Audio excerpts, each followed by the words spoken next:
Dalam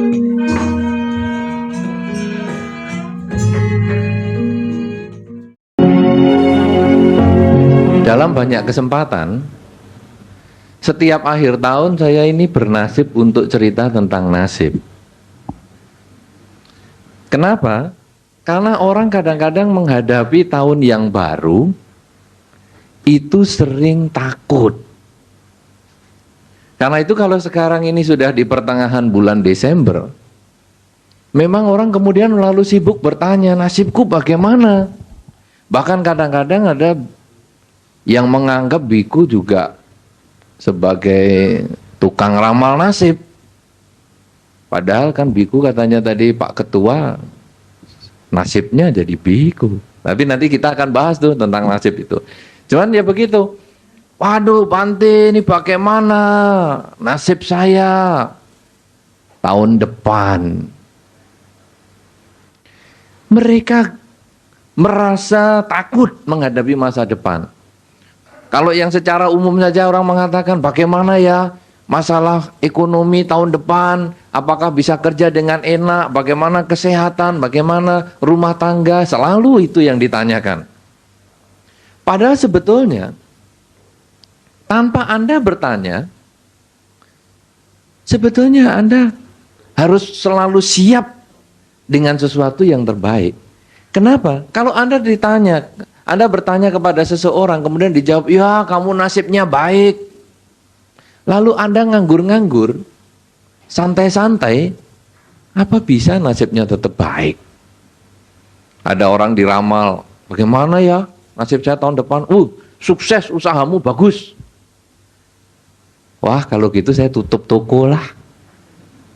Kan usaha kan bagus, saya tutup aja tokonya. Apa bisa sukses? Yang ada adalah penderitaan.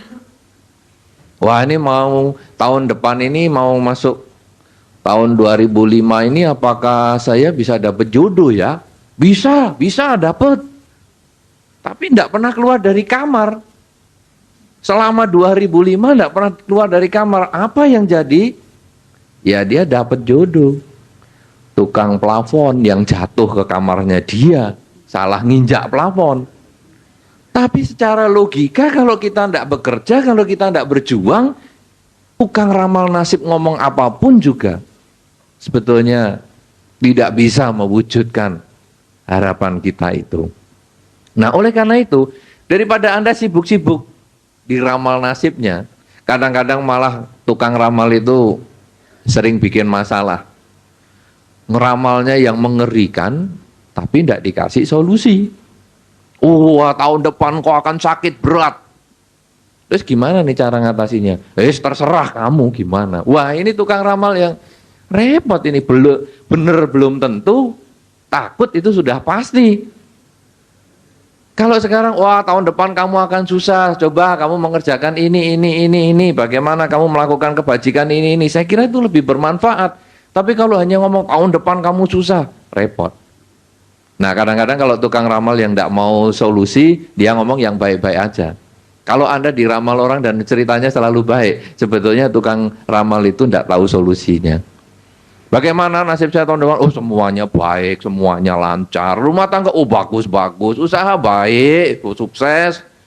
Kesehatan, sehat selalu, sapi, Anda happy pulang. Tapi Anda tidak mendapat apa-apa. Ya, nah oleh karena itu sudah nasib saya, sekarang saya akan bercerita tentang nasib. Apa tuh sebetulnya nasib? Apa itu sebetulnya? Apa bisa nasib itu diramal sebelumnya? Saudara-saudara, sebetulnya nasib atau jalan hidup seseorang, kebaikan, kebahagiaan seseorang, itu sebetulnya bisa diramalkan sebelumnya. Memang bisa. Bagaimana cara meramal? Banyak cara. Cara yang paling sederhana, melihat telapak tangan. Garis tangan. Garis tangan seseorang tidak pernah sama antara satu orang dengan orang yang lain. Ini ada ceritanya tentang nasib. Umur panjang, umur pendek, orang sukses, orang menderita, ada ceritanya di sini. Tentang percintaan, tentang perkawinan, tentang karir, ada ceritanya di sini. Bagi orang yang bisa membaca, saya tidak bisa. Bagi orang yang bisa membaca, karena nanti ceritanya habis ini 15 menit saya ngomong terus konsultasi tangan kan repot saya. Ya. Ya, jadi saya ngomong dulu tidak bisa. Bagi orang yang bisa membaca, telapak tangan kita ini seperti buku yang berbicara tentang Anda. Tentang masa lalu Anda bisa diketahui. Tentang masa depan Anda juga bisa diketahui. Dari mana ini dasarnya? Sebetulnya ini dasarnya seperti kalau Anda melihat di televisi ada yang namanya perakiraan cuaca. Kalau dulu sering sekali, saya sekarang rasanya jarang melihat itu ada perakiraan cuaca itu. Masih ada enggak itu siaran itu? Enggak ada ya. Kalau dulu mesti tiap habis berita jam 9, besok ada hujan di mana, panas di mana, dan lain sebagainya. Nah, cuaca itu bisa diramal. Dari mana dasarnya? Melihat saat ini curah hujannya bagaimana, kelembapannya bagaimana, anginnya bagaimana, lalu diperkirakan besok akan hujan atau akan panas atau bagaimana. Ramalan tangan itu juga sama. Sebetulnya ini melihat data hari ini. Data hari ini tangan garis umur dia pendek. Maka dikatakan nanti pada umur sekian, karena ini nanti bisa dijelaskan. Umur berapa dia mengalami sakit, umur berapa dia bisa lewat dari sakit, umur berapa dia diperkirakan meninggal, ini ada di sini semua. Nah, kemudian dikatakan, awas pada umur sekian, nanti kamu bisa sakit dan meninggal. Karena dia membaca data hari ini. Tetapi, ramalan cuaca, dengan membaca data hari ini, bisa betul besok berawan, atau besok hujan, atau besok panas. Tapi juga bisa salah. Dari mana salah? Kalau timbul badai, tsunami, misalnya dari Jepang mengarah ke Indonesia, sehingga akhirnya awan yang mestinya di kota Jogja ini berawan, kena badai itu awannya hilang. Jadinya malah di Jogja panas. Padahal mestinya berawan. Ada hal-hal tertentu yang tidak terpikirkan oleh peramal cuaca. Demikian pula ada hal-hal tertentu yang bisa mengubah jalan hidup kita. Kalau sekarang kita diramal, misalnya 10 tahun lagi kita akan meninggal. Tetapi dalam 10 tahun karena kita takut meninggal, lalu mengisi perbuatan baik dengan sebanyak-banyaknya, mungkin 10 tahun lagi kita tidak jadi meninggal. Itu seperti ada badai tsunami yang menghabiskan awan-awan penderitaan kita. Nah, dari mana sekarang dasarnya ramalan dengan tangan ini? Nasib, melihat nasib dengan tangan. Itu karena mencocokkan.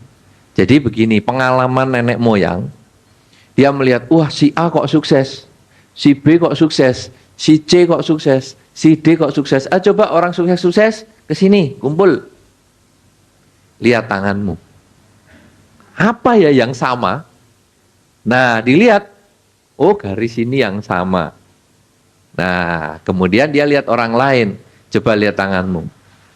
Oh, ada garis ini. Sukses kamu. Karena dia sudah lihat yang lain. Orang yang tidak sukses, si A menderita, si B menderita, si C menderita, si D menderita, kumpul. Lihat sini, tanganmu kok menderita itu kan, orang-orang ini kok menderita, ini tanganmu bentuknya kayak apa? Oh, ada garis ini. Lalu lihat orang lain lagi. Wah, ada garis ini, menderita kamu hidupmu. Jadi ini adalah mencocokkan. Memang ada betulnya. Karena itu ramalan tangan menjadi ramalan yang cukup tua pada zaman ini. Itu kalau anak-anak, biasanya anak sekolah, SMA atau apa, sini tak ramal tanganmu. Ini. Itu sebetulnya dari situ dasarnya. Selain ramalan tangan, orang mau melihat nasib juga bisa melihat dari bentuk muka. Pernah dengar itu? Bentuk muka seseorang itu mencerminkan, oh ini orang ini bakal susah hidupnya. Oh orang ini bakal bahagia. Lihat bentuk kupingnya, lihat bentuk hidungnya, lihat bentuk apa. Begitu. Anda pernah tahu ciri khas menteri di Indonesia? Pernah tahu? Ciri khas menteri atau pejabat di Indonesia? Itu untuk mencocokkan. Supaya nanti Anda gampang itu lihatnya.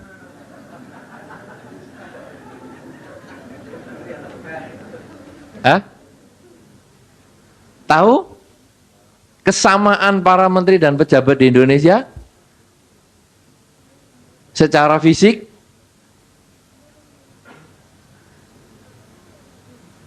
Nggak ada yang tahu. Saya ajarin, salah satu contoh. Tapi saya tidak cerita yang lain lagi. Cuma satu ini contohnya. Hidungnya besar. Anda boleh lihat, penguasa-penguasa di Indonesia hampir semua hidungnya besar. Menteri-menteri hampir semua hidungnya besar.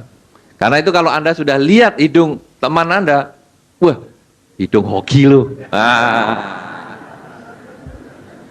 Itu gampang sekali lihatnya.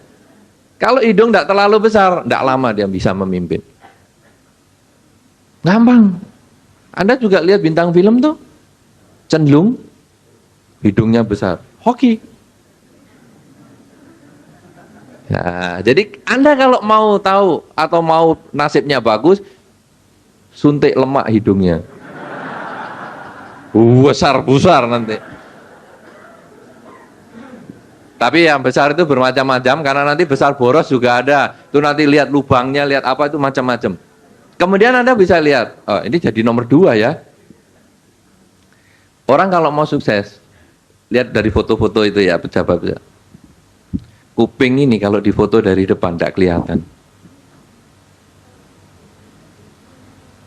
Kalau mau hoki, kupingnya harus dilim sama belakangnya. Makin kelihatan dari depan, makin sulit kerjanya. Anda boleh lihatlah tetangga-tetangga, ayo lihati sebelah-sebelahnya, biar tahu nanti nasibnya bagaimana. Ya, belum lagi yang lain. Itu baru hidung, kuping, nanti mata ada, jidat ada, bentuk rambut ada, bentuk bibir ada, gigi ada. Makanya kalau ada orang ngomong, wah giginya ini kok yang tengah kok benggang. Wah, nah, Anda sudah tahu semua kan? Lah itulah. Itu nasib bisa kita lihat dari fisik. Itu sama dengan tadi garis tangan. Sama persis, yaitu nyocokan. Kenapa ya orang itu kok enggak iso duit terus coba meringis semua. Wah, untune bogang. Ketahuan. Wah, langsung tembel-tembel semua. Baru bisa. Ngawas kok giginya soalnya. Nah itu sebetulnya karena nyocokan.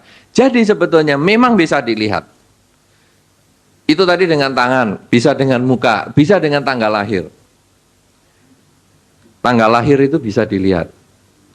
Lahirnya tanggal berapa, bulan berapa, tahun berapa. Itu juga bisa dilihat. Sampai nanti tahu persis kapan matinya, itu bisa tahu. Dan itu kalau yang tepat memang betul-betul bisa. Ya, tanggal lahir, kemudian apalagi yang macam-macam kebiasaan Anda. Ya, misalnya kebiasaan nyeret kaki, umurnya pendek. Lah, sandal aja berat kok. Apalagi ngadepi masalah hidup. Pendek umurnya pasti. Maka jangan jalan diseret-seret. Jalan jinjit-jinjit. Wah, ini jadi pencuri nih. Lah kenapa? Takut diketahui kalau dia sedang melangkah. Macam-macam lah, itu ada. Bahkan kalau di dalam dhamma, Anda bisa melihat di dalam dhamma. Orang dari kesenangan warna, dari kesenangan makanan, bisa diketahui. Orang ini nanti dulunya itu lahir di mana. Kalau orang yang seneng indah-indah, pakaiannya rapi-rapi, kemudian perpaduan warnanya bagus, makanannya suka manis-manis.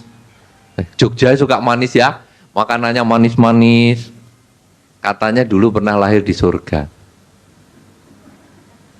Jadi nampaknya orang Jogja pernah lahir di surga. Saya ikut happy juga, saya ikut orang Jogja ini. Bagian begini saya ikut orang Jogja lah. Minum teh nasgidel, panas lagi tur kental. Saya kalau di Pak Pomo dulu ya, dikasih nasgidel. Wah. Nah, kemudian kalau di dalam Dhamma juga disebutkan, gimana? Kalau orang yang seneng kecut-kecut, kemudian suka awut-awutan, kalau pakaian asal aja, kadang baju di luar separuh, kadang di dalam separuh, pernah lahir di alam binatang. Kalau sekarang suka pedes-pedes, suka kritik, suka geger-geger, suka cekcok-cekcok, protes-protes, pernah lahir di alam asura. Iya, ada itu cerita itu. Jadi sebetulnya itu juga merupakan wataan ya, atau nasib tadi toh, ya. Nah, nanti itu bisa disesuaikan. Nah, saudara-saudara, sekarang berarti nasib adalah jalan hidup seseorang, suka maupun duka yang dialami seseorang, yang sebetulnya juga bisa diramalkan sebelumnya dengan berbagai instrumen yang ada di fisik kita, yang nempel diri kita, bahkan nama itu pun juga termasuk nasib. Itu bisa untuk mengetahui namanya si A, tadi apa namanya Joni ya, Joko, J itu berapa, O itu berapa, K itu berapa, O berapa, di jumlah itu nanti juga bisa diketahui nasibnya. Nah, kemudian juga dari segala macam. Yang saya mau katakan sekarang, bahwa apa yang disampaikan di dalam teori ramalan nasib itu sebetulnya dia tidak mutlak. Walaupun Anda dikatakan bahagia, kalau Anda tidak berjuang, Anda tidak bisa bahagia. Dia hanya perakiraan, tidak mengubah jalan hidup Anda. Kalau Anda dikatakan menderita, tapi Anda berjuang, Anda bisa memperbaiki. Bahkan Anda tidak menderita sama sekali. Jadi dalam hal ini saya mau menekankan, nasib bisa diperbaiki. Sekarang hal yang penting adalah bagaimana memperbaiki nasib. Nah, itu ada beberapa pihak yang bikin cerita atau bikin semacam usaha, wah nasibmu kok jelek ya. Bagaimana kalau saya upacarai? Saya potongkan kambing 5 ekor, tapi saya motong di luar Pulau Jawa. Kamu titip duit aja. Itu bisa mengubah nasib. Ini kan Januari masuk ya, titip duit. Loh, Maret kok masih menderita? Duit itu kurang. Ternyata kamu ngasihnya ndak ikhlas. Coba diulang lagi, 5 ekor kambing lagi. Sini, saya potongkan lagi di luar pulau, mungkin kurang jauh. Coba ongkos perjalanan ke luar negeri sekarang. Motong kambing aja di luar negeri. Loh, lah kok Agustus masih menderita? Wah, memang nasibmu yang parah ini. Saya sudah doakan dengan sampai gobios, kambingnya juga sudah ikut, gobios karena takut dibelah. Ternyata memang nasibmu berat. Coba sekarang 2 kebo aja. Jadi orang sudah stres, orang sudah menderita, ditarik lagi. Dukunnya nggak pernah salah. Nah, saudara-saudara, ini kadang ada sistem seperti itu. Kadang kita yang stres karena nasib jelek, akhirnya menjadi sasaran dukun-dukun seperti itu. Anda pernah digitukan? Pernah belum? Belum. Kalau belum sudah, jangan ngalami lagi. Tadi sudah saya ceritakan begini. Bagi yang sudah pernah, itu sekolah Anda. Mahal itu biayanya. Ya, bagi yang tidak ngaku, saya maklum. Ya, tidak apa-apa. Maklum saya. Anda kan jadi iyo ya, aku biar no jadi ngono ya. Saya maklum, memaklumi hal itu, tidak apa-apa. Nah, saudara-saudara, tetapi ada juga usaha atau upacara ini yang bisa memberi manfaat. Misalnya kadang, gimana ini, usaha tahun depan, aduh usahanya susah. Kalau gitu gini, kamu sering membantu usaha orang lain. Loh, usaha sendiri aja susah, orang lain suruh bantu. Ya usahanya orang lain kan macam-macam. Misalnya apa? Usahanya orang itu tukang parkir. Kamu bantu. Jadi parkirkan mobil, kalau harus bayar 1.000 ya sudah bayar.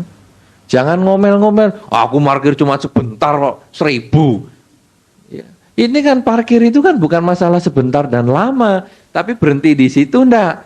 Kasihlah 1.000, biar melancarkan usaha lah, biar dia lancar, biar dia happy.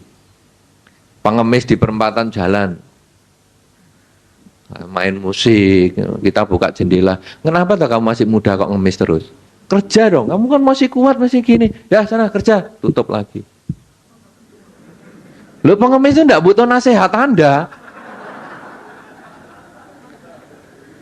Butuh duit Anda, kecuali Anda apa tuh masih muda gagah begitu ngemis. Ayo coba kerja di tempat saya, ayo ikut mobil. Loh itu enak, itu bagus. Sekarang sudah ngomel-ngomel, tutup pintu, tinggal pergi. Ya kayak tunggalnya kalau begitu.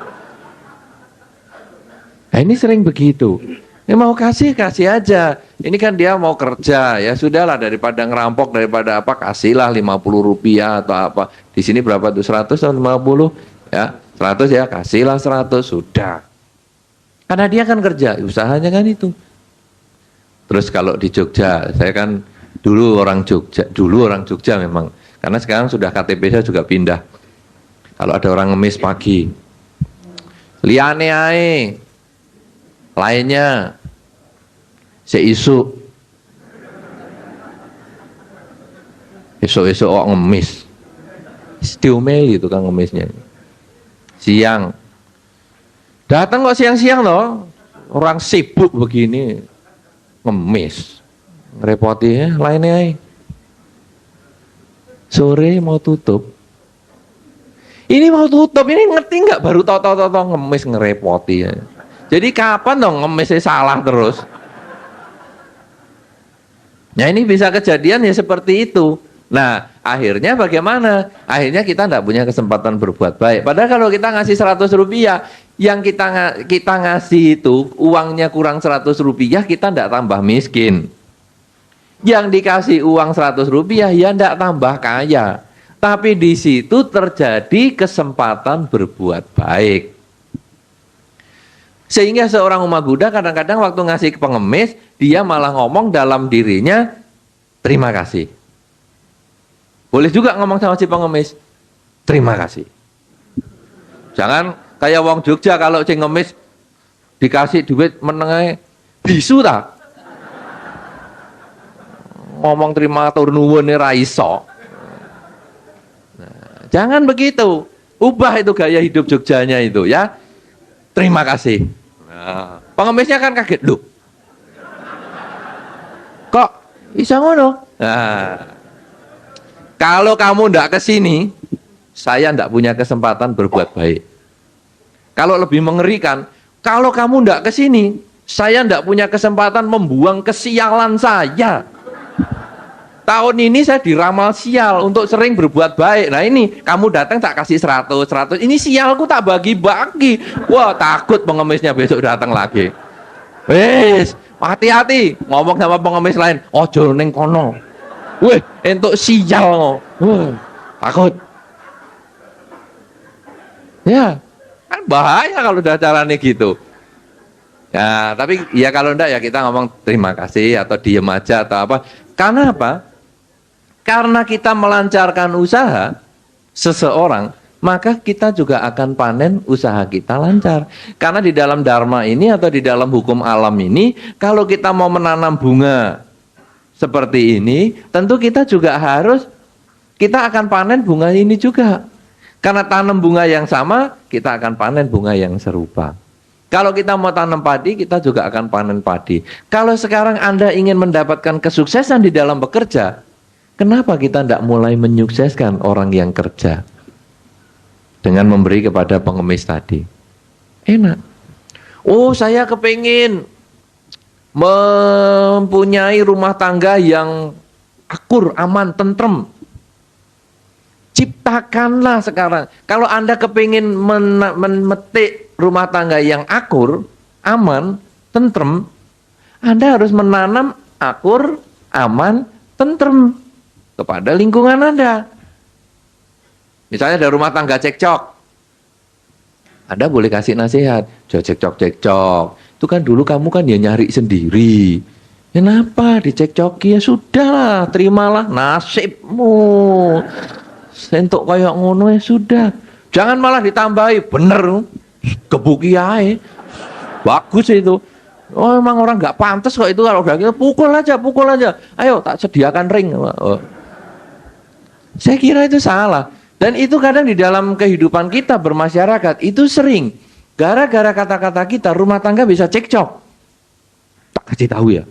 Suamimu itu waduh kalau keluar dari rumah ternyata bawa cewek lain loh. Geger rumah tangganya. Lah kalau sudah menanam percekcokan begitu masa mau panen rumah tangganya bahagia atau aman atau tentrem? Tidak bisa, rumah tangga kita juga bakal cekcok. Karena nanti suaminya bakal ngomong, siapa yang ngelaporkan aku pergi sama cewek? Itu koncoku. Awas tak labrak kamu. Nah ini rumah tangga kita kan juga tidak karu-karuan.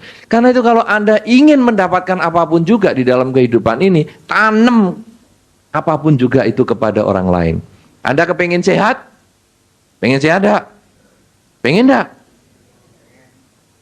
Sebagian, berarti yang lain pengen sakit-sakitan. Ayo, pengen sehat apa enggak? Pengen sehat apa enggak? Nah, berarti semua pengen sehat. Nah, tadi kan hanya 5 orang yang ngomong, berarti yang lain kan pengen sakit-sakitan. Ternyata sekarang semua ngomong berarti pengen sehat. Apa yang sudah Anda lakukan kepada orang lain supaya Anda sehat? Sudahkah Anda menolong tetangga Anda yang sakit untuk diantar ke rumah sakit bila diperlukan? Sudahkah Anda memberi karyawan Anda Paramex? Ini kan jadi iklan. Apakah Anda sudah memberikan obat sakit kepala untuk pegawai Anda yang sakit? Sudahkah Anda memberikan obat flu kepada pegawai Anda yang sakit? Memberikan istirahat kepada pegawai Anda yang mungkin sedang masuk angin? Sudahkah Anda menyayangi pasangan hidup Anda ketika sakit lalu mengantar ke dokter? Jangan, kamu kan punya kaki, pergi ke dokter sendiri dong. Aku kan sibuk kerja. Ini kan kerja ini kan untuk bayar obatmu. Sana pergi sendiri. Masa aku sudah kerja bayar obatmu masih ngantar kamu? Kan rugi-rugi berkali-kali. Suami istri kok ngomongnya rugi dan untung. Nah kalau kita kepingin sehat, lakukan sesuatu demi kesehatan makhluk lain. Kalau sekarang ada binatang sakit, sudahkah Anda berusaha menolong? Atau Anda ngomong, waduh ini anjingku kok sakitnya suntik mati ya udah. Kesuwen ambune juga sudah nggak enak, suntik mati. Lah kalau sekarang kita juga menimbulkan kematian bagi makhluk lain, itu juga akan tanaman itu akan kita panen juga. Jadi prinsipnya tanam padi tumbuh padi. Kalau Anda ingin mendapatkan mangga, tanamlah mangga. Anda ingin mendapatkan durian, tanamlah durian. Anda ingin mendapatkan kebahagiaan dalam bentuk apa? Lakukan itu kepada orang lain. Dan kalau Anda bisa melakukan itu, maka nasib Anda akan berubah. Orang Anda dikatakan nasibnya jelek, kalau Anda sering melakukan kebaikan, jeleknya misalnya apa? Sering sakit-sakitan. Oke, kalau gitu sekarang kita kadang pergi ke panti asuhan, berdana obat ke sana. Semoga dengan kesehatan yang diberikan kepada anak-anak di panti asuhan ini juga membuahkan kebahagiaan dalam bentuk kesehatan untuk diri saya maupun keluarga saya. Itu baru bisa tercapai. Kenapa? Karena kita melakukan suatu perbuatan baik terlebih dahulu. Kemudian kita ikut apa tadi?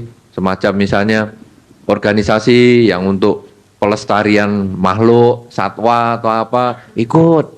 Bisa. Semoga dengan pelestarian ini saya pun juga bisa menjadi umurnya panjang, awet dan sebagainya. Kemudian kita lihat di televisi ada program misalnya peduli kasih. Pernah lihat belum ada program peduli kasih? Siapa yang sudah pernah ngirim? Lah Anda tidak pernah peduli, siapa yang mau pedulikan Anda? Nah ini mulai, sekarang ada peduli kasih, coba ikut, kirim. Ya kan kasihan ada orang yang, wah sakit matanya sampai besar sekali, kepalanya sampai besar sekali, macam-macam. Kita bantu. Uang kita tidak banyak, tetapi kan dengan dikumpulkan dengan yang lain-lain, akhirnya bisa banyak untuk operasi orang itu. Kan bagus itu. Ya, kemudian ada orang, apalagi kita pokoknya berbuat baik terus. Karena kuncinya mengubah nasib adalah perbuatan baik. Karena itu bagaimana nasib menurut pandangan agama Buddha? Memang ada. Nasib ini ada. Kalau di dalam pandangan agama Buddha ini adalah buah dari karma kita. Buah dari perbuatan kita sendiri. Memang ada. Dan apakah bisa diperkirakan sebelumnya? Memang bisa. Tetapi hanya 50%. Karena itu kalau Anda yang pernah diramal nasibnya, jangan Anda ketakutan kalau itu ramalannya jelek. Kenapa? Karena Anda bisa mengubah nasib Anda itu. Bagaimana cara mengubah nasibnya? Dengan perbuatan baik. Perbuatan baik apa? Nah sekarang tergantung Anda. Anda pengen bahagia di mana? Kalau Anda pengen bahagia tanpa gosip, jangan gosipin orang. Maka Anda pasti bebas dari gosip. Anda pengen kaya raya, ya lakukan perbuatan baik. Dengan sering membantu pengemis dan lain sebagainya yang Anda mampu kerjakan, maka itu Anda juga akan menjadi kaya raya. Loh sekarang Anda pengen sehat, umur panjang, ya sering melepas makhluk. Beli ikan lele yang di pasar mestinya dipotong, sekarang beli, dilepas. Karena ini menanam kehidupan, kalau Anda sering-sering lakukan, maka Anda pun juga akan panen kehidupan. Umur bisa menjadi panjang, dan sebagainya. Banyak sekali cara berbuat baik, yang mungkin nanti kita di dalam diskusi, kita akan bisa bahas itu. Ya, mau apa yang Anda inginkan, kebaikan apa yang kita bisa lakukan untuk perubahan nasib kita. Ya, ini yang saya sampaikan sebagai awal. Saya agak panjang karena supaya memberi wawasan yang lebih banyak kepada Anda semua, supaya kita nanti bisa diskusinya lebih mendalam kepada masalah-masalah di dalam kehidupan kita sehari-hari. Ya, saya kembalikan kepada Pak Joko sebagai moderator kita malam hari ini untuk kita membahas bersama dalam diskusi yang lebih bebas. Terima kasih. Terima kasih Bante Utamo. Aplaus untuk Bante Utamo. Jadi beliau tadi pada dasarnya sudah mengungkapkan bahwa dalam agama Buddha itu nasib itu memang ada. Nasib itu adalah buah karma kita, dan nasib bisa diramal dan bisa dirubah. Nah sebelum ada pertanyaan ini saya lempar ke forum, saya sendiri sebetulnya ada pertanyaan yang kepingin saya ajukan kepada Bante Utamo. Yang pertama sekali Bante, menurut agama Buddha sebetulnya apa yang disebut nasib baik dan apa yang disebut nasib buruk?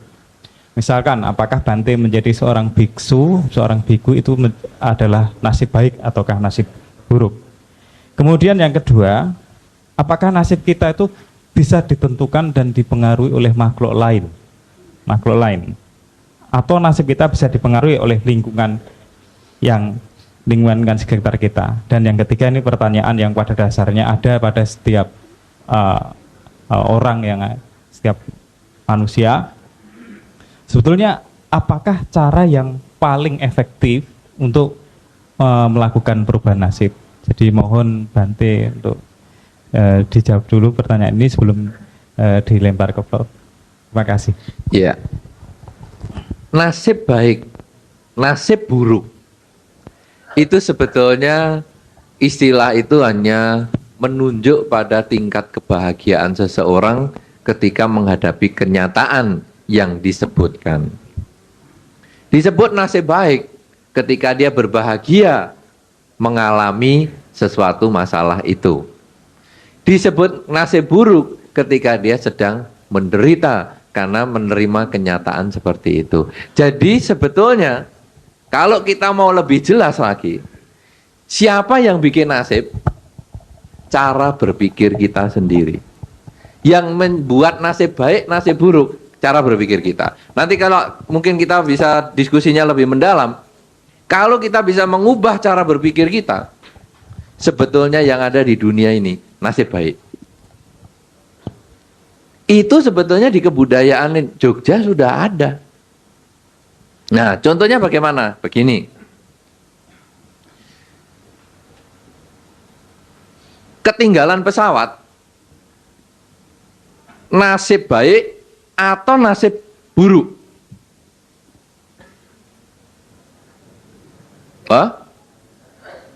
Ketinggalan pesawat, nasib baik atau nasib buruk?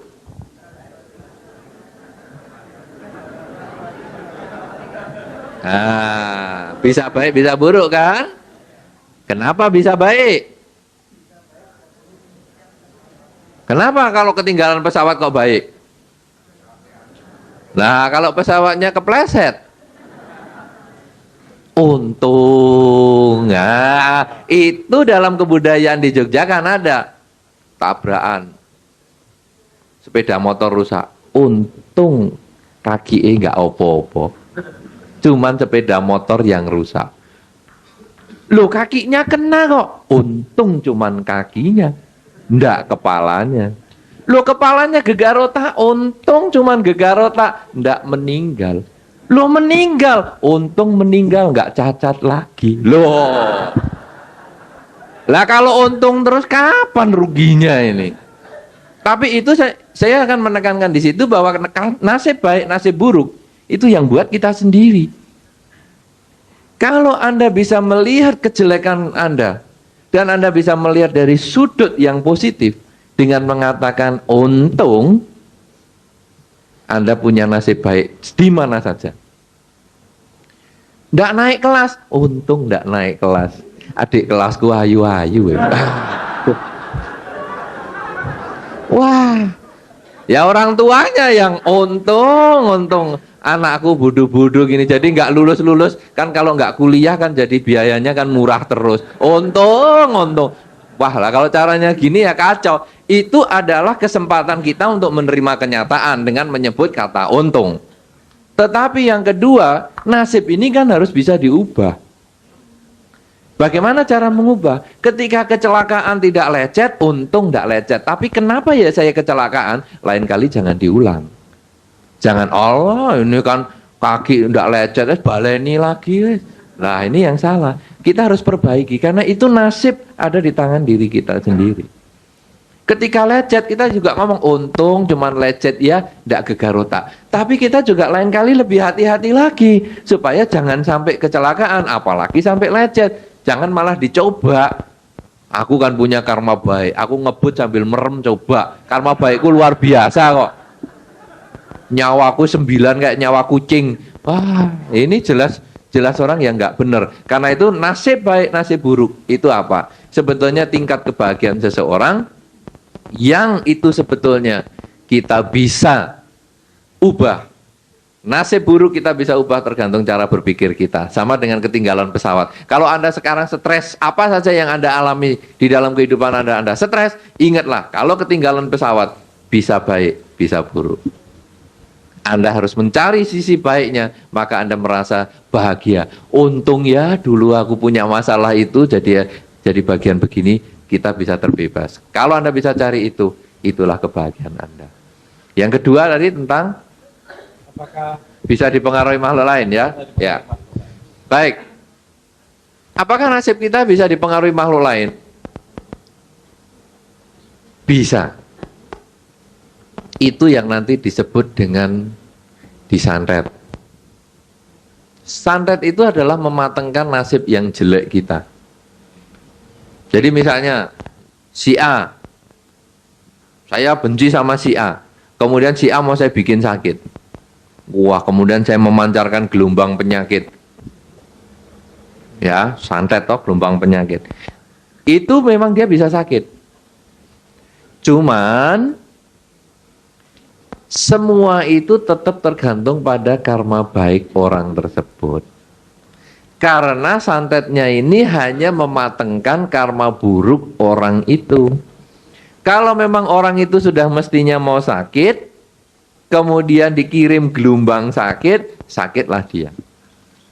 Tapi kalau orang itu belum mau sakit, karena karma baiknya masih kuat, timbunan kesempatan kebajikannya masih banyak, disantet sampai gulung koming, enggak bisa sakit. Yang sakit dukunnya sendiri. Makanya ada orang bingung, aku nyantet dia kok aku malah sakit sendiri ya. Kenapa? Karena karma baik orang itu kuat. Dari mana karma baik itu kuat? Yang tadi saya sudah katakan, ya diubah tadi. Mengubah caranya. Ini yang pertanyaan yang nomor 3 adalah bagaimana cara yang paling efektif untuk mengubah, yang paling tokcer, yang paling instan. Ya Anda perlu apa? Kalau Anda perlu kesehatan, lakukan banyak usaha untuk membantu kesehatan makhluk yang lain.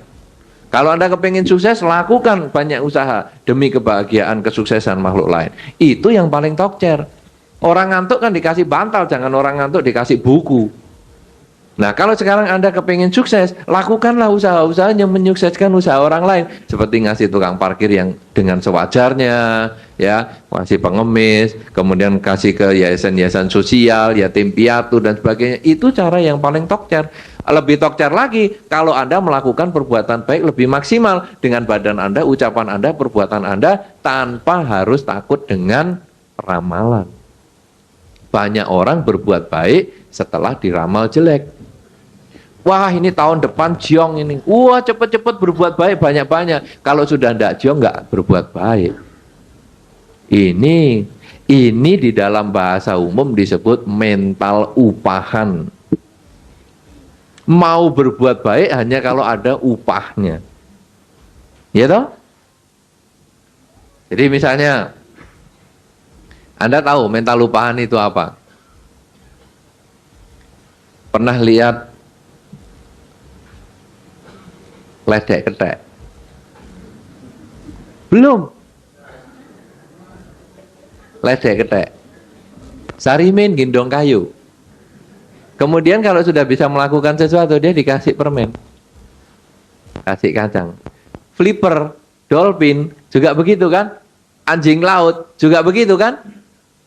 Kuda, kalau ikut sirkus juga begitu. Bisa lompat sana, lompat sini, dikasih gajah juga begitu.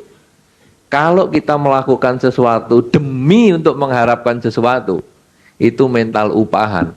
Tidak begitu berbeda dengan dolphin, anjing laut, dan ledek ketek. Tapi itu normal, saudara. Manusia memang berawal dari situ. Ketika anak Anda masih kecil-kecil kan begitu. Jangan nakal, tidak kasih permen. Itu memang begitu, itu mental upahan itu memang ada dari awalnya gitu. Ya, belajar yang rajin. Kalau naik kelas baru saya belikan sepeda motor. Wow, belajarnya kenteng-kenteng, rajin sekali. Karena untuk dapat sepeda motor, itu mental upahan. Cuman kalau sekarang kita sudah dewasa, rambut kita sudah mulai memutih, apa kita tetap mental upahan? Apa kita tetap seperti anak kecil yang baru diem kalau dikasih permen? Apa kita seperti anak remaja yang baru belajar kalau baru bisa mendapat sepeda motor? Apa kita tidak bisa berbuat sesuatu kebaikan demi kebaikan itu sendiri? Bukan karena diramal jelek saya berbuat baik, memang saya kepingin berbuat baik. Karena saya tahu dengan perbuatan baik ini buahnya akan kembali pada diri saya, apapun bentuknya. Perbuatan baik apa? Dengan ucapan, jangan ngomong yang jelek-jelek. Anda tahu ucapan bisa apa saja yang baik? Misalnya apa coba? Mengucapkan kata terima kasih. Pernahkah Anda, seringkah Anda mengucapkan kata terima kasih ketika dibantu seseorang? Kalau sudah sering, tambah sering. Kalau yang belum, mulai sekarang dibiasakan. Kadang-kadang dengan pasangan hidupnya saja, diambilkan sandalnya nggak ngomong terima kasih. Wis wajibmu ngambilkan sandal untukku. Kalau lupa kewajibannya diomeli. Tapi kalau wajibnya dijalankan, nggak ngomong terima kasih. Coba. Kata terima kasih sangat sederhana, tapi sudah berapa banyak di antara kita yang melakukan itu? Dengan badan, apa kata atau perbuatan apa dengan badan yang kita bisa lakukan untuk berbuat baik? Ayo cepet. Nggak cepet ini berarti nggak pernah lakukan, karena Anda harus ngarang dulu. Ayo coba apa? Ketawa? Iya betul, ketawa. Pernahkah Anda ketawa dengan pasangan hidup Anda ketika Anda gregetan? Nah, saudara-saudara, sekarang tadi kata ketawa. Ya. Ketika pasangan hidup kita gregetke, kita ketawa kan sebetulnya senyum kan boleh. Toh itu pasangan hidup kita sendiri. Itu yang kita cintai, itu yang kita pilih. Kenapa harus gengsi-gengsi? Ya nggak mau dong, aku yang bener kok, senyum duluan, ini harus dia. Kenapa sih dengan pasangan hidup harus gengsi? Kenapa kita nggak mau berbuat baik? Karena perbuatan baik itu bukan harus yang besar-besar, mengadakan acara yang hebat-hebat. Mari kita program senyum sedunia. Sudah usah, bisa nggak senyum sama pasangan hidupnya sendiri? Kalau itu bisa, itulah perbuatan baik. Ada satu program di televisi, saya pernah sempat mengamati itu program tolong. Ya, saya melihat yang sering diseberangkan orang itu yang cantik-cantik, yang tuwek, jelek, elek itu nggak ada yang mau. Jadi berbuat baik itu ternyata milih. Padahal kalau dapat yang cantik-cantik itu cuma 5.000. Begitu nyebrangkan dikasih 5.000. Tapi kalau yang jelek, elek, tuwek itu dapat 1 juta. Nah tapi jangan karena ide ini Anda terus, wah kalau gitu ayo cari sing elek-elek nyebrangke, siapa tahu dapat 1 juta. Ya itu tetap milih lagi, milih 1 jutanya sekarang. Nah, kenapa kita tidak mulai berbuat baik? Sama dengan bunga ini mau dipasang di sini, atau mau dipasang di kamar mandi, atau mau di kotak sampah, dia tetap mekar dengan baik. Dia tidak protes, wah aku mau diletakkan di kamar mandi, kecil-kecil aja lah. Saya ngambuni ora usah enak-enak lah. Oh kan ini ya cuma di kamar mandi. Tidak, mau diletakkan di mana saja dia akan berkembang seperti itu. Nah demikian pula dengan kita. Kenapa kita kadang-kadang melakukan satu perbuatan hanya demi ini, demi itu. Seperti dengan mental upahan itu. Kenapa kita tidak mulai sekarang berbuat baik demi kebaikan itu sendiri? Sehingga kita tidak lagi mencari jalur cepat, instan yang bagaimana. Tapi sekarang saya demi kebaikan itu saya akan berbuat baik. Saya akan menolong orang. Saya akan berbicara yang baik. Saya akan berpikir yang baik. Kapanpun juga saya akan berpikir yang baik. Berbicara baik dan berbuat yang baik. Sehingga akhirnya ketika kita disantet orang, timbunan kebaikan kita itu sudah bisa mengalahkan urusan santet itu, sehingga akhirnya wah orang itu tak santet-santet kok nggak kena, karena kebaikannya. Kalau Anda kepingin melakukan kebahagiaan, mendapatkan kebahagiaan, lakukanlah kebaikan sebanyak yang Anda bisa kerjakan ya. Nah karena pengaruh orang lain, pengaruh makhluk lain itu hanya mematengkan yang buruk milik Anda. Kalau yang buruk itu tidak timbul, Anda tetap akan selalu bahagia. Ya, itu 3 pertanyaan terjawab dengan panjang kali lebar, kali tinggi adalah isi.